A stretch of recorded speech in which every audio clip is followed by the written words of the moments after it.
What's good, YouTube? This your man Spill Dog.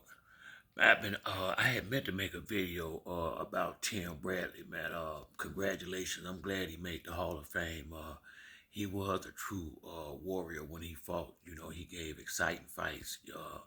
He didn't have no power for it to be as cut up as he was, but he had that grit and that pressure, and that's why I say, man, you know, I'm thinking Shawn Porter got to make it in the Hall of Fame, man.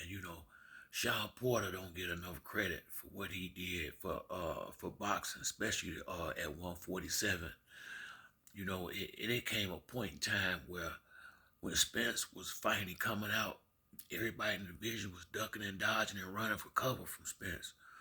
Once Shawn Porter beat Danny Garcia and won the belt, he gave Earl Spence a shot without any questions asked because he wanted to test himself against the best. Shawn Porter and Tim Bradley had a similar career to some degree. They both had their fathers close by in their corners. They both fought like warriors, blood and guts. And I don't remember Tim Bradley or Shawn Porter. I don't remember Shawn Porter turning down no fights. And I don't remember Tim Bradley turning down a whole lot. I think he turned down a Floyd Mayweather fight, but I mean, that's Floyd. But if anybody deserved to be in the Hall of Fame, just from a fan's perspective, like if the fans had a vote, I would want to vote in Shawn Porter, man. Him and his father.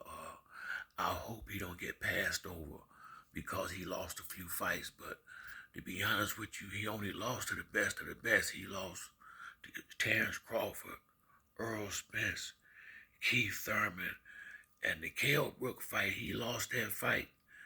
But in my opinion, now it's just my opinion, that fight before he fought Kell Brook, Shawn dominated Paulie Malignaggi. I mean, he knocked him out. I mean, that was one of them knockout of the year knockouts. I mean, he beat Paulie Malignaggi straight down. I mean, beat him down. And I think when he came into that fight with Kell Brook, it was such an exciting knockout. I feel like he had got caught up in that and was trying too hard to knock Kell Brook out instead of just fighting his fight.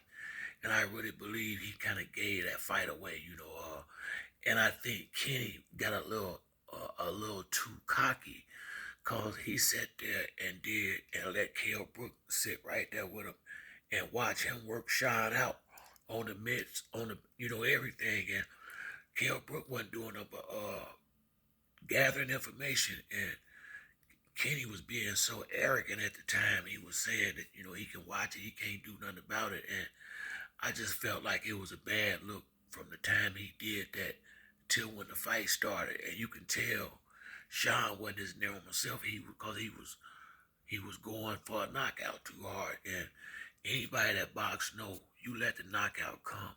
You don't go out there looking for the knockout because usually when that happened, it just turned to usually a sloppy fight. Usually when that happened, but outside of that, that was the only real hiccup he had. The fight with Ugas, the fight with Danny Garcia, he won a couple of close ones, but that's the game. He got the victory, so the rest of it don't matter.